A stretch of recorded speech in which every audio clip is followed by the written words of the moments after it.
Chegamos aqui, mas queremos continuar.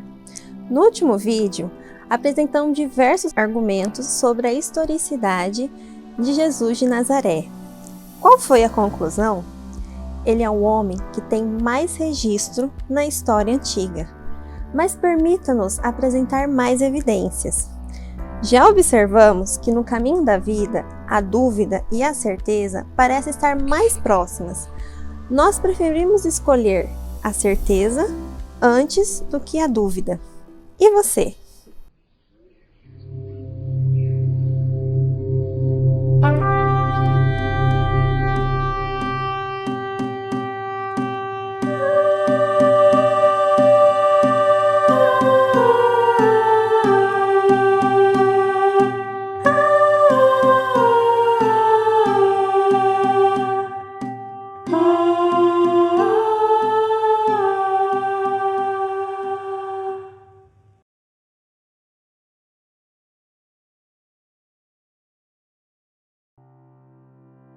No último teste bibliográfico feito pela equipe de John McDowell, combinado com a atualização de Sim McDowell, temos até 2018 totais de manuscritos em grego do Novo Testamento, 5.856. Manuscritos não gregos, armênio, latim, cópico, gótico, etíope, síriaco e outros, 18.524. Total de manuscritos do Novo Testamento encontrados, 24.380. Nas recentes descobertas arqueológicas, por exemplo, o papiro P52, observa-se que o intervalo de tempo transcorrido entre o texto original e a cópia mais antiga encontrada é de cerca de 30 anos. O papiro P52 é um pequeno manuscrito que contém o fragmento do Evangelho escrito por João, capítulo 18, versos 31 a 34 e 37 a 38. Ele é notável por causa de suas antigas datas, aproximadamente de 100 a 125 anos depois de Cristo, ou seja, distante apenas 20 a 30 anos do texto original. No que diz respeito à autoridade do manuscrito, a Ilíada de Homero é o segundo livro mais antigo depois do Novo Testamento. Existem 643 cópias desses manuscritos que nos são conhecidas. Recentemente, novas descobertas encontraram parte de documentos e este número subiu para 1.800 cópias. Isso nos dá o seguinte, total. Em primeiro lugar, nós temos o Novo Testamento com 24.300 manuscritos. Em segundo lugar, a Ilíada de Homero, com 1.800 manuscritos. Em terceiro lugar, nós temos o Discursos de Demóstenes, com 340 manuscritos. Em quarto lugar, Guerras da Gália, de César, com 251 manuscritos. E, por último, em quinto, a Tetralogias de Platão, com 210 manuscritos. Como já temos visto anteriormente, o Novo Testamento é mais confiável do que qualquer outra obra da Antiguidade. Um fato muito interessante para nós considerar é que homens dos séculos 2 e 3, como Justino, Irineu, Clemente de Alexandria, Orígenes, Tertuliano e outros, eles, nos seus escritos, fizeram citações do texto do Novo Testamento. Quantas vezes? Mais de 36.000.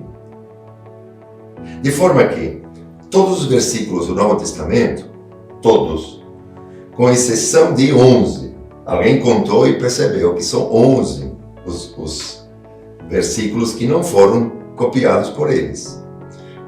Mas todos os outros foram copiados.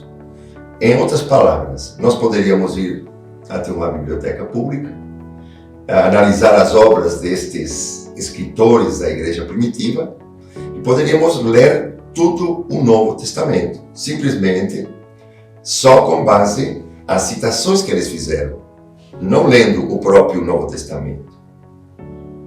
Veja que qualquer pessoa pode contar os versículos do Novo Testamento. Lembro que são mais de 7.900 versículos. Então, se fazemos as contas, 36 mil é mais de 4 vezes, perto de 4 vezes e meio, os versículos do Novo Testamento foram citados nos escritos desses antigos escritores, né, da igreja primitiva. Isso quer dizer que não só temos milhares de exemplares do Novo Testamento, como já vimos anteriormente em outra ocasião, como também temos milhares, repito, 36 mil citações desses manuscritos, letra por letra, palavra por palavra, citando. Por exemplo, um deles poderia citar João.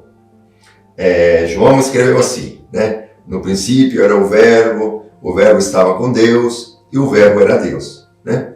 Ou outro poderia citar, por exemplo, Mateus, escreveu assim, citando, né? Escrevendo palavra por palavra. Portanto, ide, ensinai todas as nações, batizando-as em nome do Pai e do Filho e do Espírito Santo. Isso torna a reconstrução do texto original numa precisão praticamente absoluta. Ou seja, é possível reescrever todo o Novo Testamento usando apenas as citações desses escritores do século II e III. Segundo os relatos históricos, 2 amigos e discípulos do apóstolo João deram testemunhos de seus manuscritos. O primeiro foi Papias, ancião de Herápolis, no ano 130 d.C., a cidade da região que hoje conhecemos como Turquia, próxima a Laodiceia e Colossos. O presbítero apóstolo João costumava dizer também o seguinte: Marcos, tendo sido o intérprete de Pedro, escreveu corretamente tudo o que ele, Pedro, mencionou, quer dizeres, quer Atos de Cristo, não porém em ordem, pois não foi ouvinte nem companheiro do nosso Senhor, e sim depois, conforme eu disse, quando acompanhou Pedro, que adaptou seu ensino conforme a necessidade, não como se estivesse compilando os dizeres do Senhor. Então, assim, Marcos não cometeu nenhum erro, escrevendo essas coisas conforme ele as mencionava. Ele prestou plena atenção nisto, não omitir nada que tivesse ouvido, nem incluir nenhuma declaração falsa entre eles. O segundo foi Policarpo, que era ancião de Esmirna, uma das 7 cidades mencionadas no livro de Apocalipse, amigo pessoal e discípulo do apóstolo João. Os relatos de Policarpo ficaram conhecidos por meio das obras de Irineu, discípulo de Policarpo e que mais tarde assumiu o episcopado em Lyon, na França, por volta do ano 180 d.C. Mateus publicou seu evangelho entre os hebreus em sua própria língua, quando Pedro e Paulo pregaram o evangelho em Roma. Depois que eles partiram, ou seja, morreram, o que a tradição fortemente indica como tendo acontecido durante a perseguição de Nero em 64 d.C. Marcos, discípulo e intérprete de Pedro, entregou-nos por escrita a substância da pregação de Pedro. Lucas, seguidor de Paulo, registrou em livro o evangelho pregado por seu mestre. Então João, discípulo do nosso Senhor, que também se recostou sobre seu peito, uma referência a João capítulo 13, verso 25 e capítulo 21, versos 20. Produziu ele mesmo seu evangelho enquanto vivia em Éfeso, na Ásia. E esses escritores da igreja primitiva viveram e escreveram muito antes do primeiro concílio não bíblico, que foi o concílio de Nicéia. Foi quando o concílio de Nicéia foi presidido pelo imperador Constantino, que ele se converteu, entre aspas, ao cristianismo. Então temos 3 datas importantes para entendermos a reconstrução histórica da igreja primitiva, todas elas do século IV. O 313, que foi a data de promulgação do edito de Milano. 325, a data da realização desse concílio de Niceia. E o 380, que foi a data do Edito de Tessalônica. Por que são importantes?